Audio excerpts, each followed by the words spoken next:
Right, hello and welcome to all the listeners out there. Richard Gow here. Happy new week. Right, good news from last night. Thank you, President. We're off to level 3. Great news, except for those in the arts industry. But there are always things that we can do. So today I want to talk about this idea that since the internet has exploded and everyone's heading online to try and find work and to try and find new clients, try and find new fans, this whole idea of chasing followers.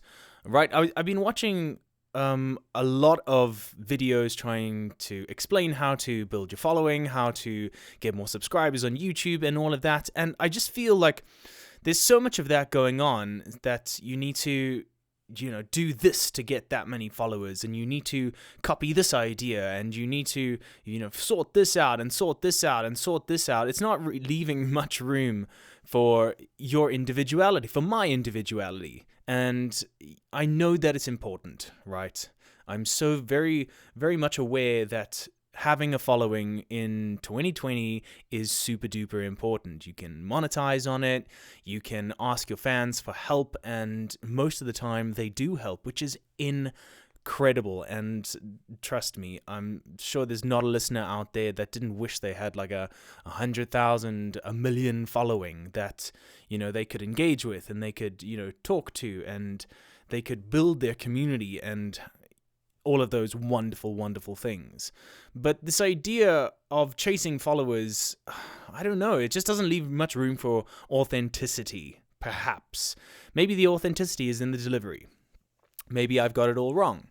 But I guess today, I just wanted to celebrate the individuality that lives within you, that lives within me.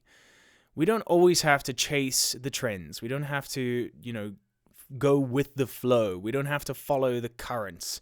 If your heart and your happiness and your joy is telling you to go in a direction and everyone else thinks you're crazy, chances are you should go with your gut. I mean, this is not a new concept for me. When I, came home the one day and I said to my parents, like, I want to be an actor. I want to sing on stage, and I want to learn how to dance. I'm sure my parents looked at me like I was out of my mind. And then, with a few hard hours of graft and determination, that ridiculousness became some sort of truth. It was my truth all along, but it became some sort of truth for my family and my friends. And they're like, oh my goodness, okay, this guy can actually do something like this. That's pretty rad. So when you're looking for the next thing, when you're looking for the next problem to solve, when you're looking for your next client or, the next solution, give a little think to just going with the flow. This is great advice, and I can't deny this. But I was watching this one YouTube video, and they said, why carve the wave? If someone's carved the wave for you, why don't you just, ride the wave? I get it, but if that's not what you do, if that's not what you want to do, then don't do it.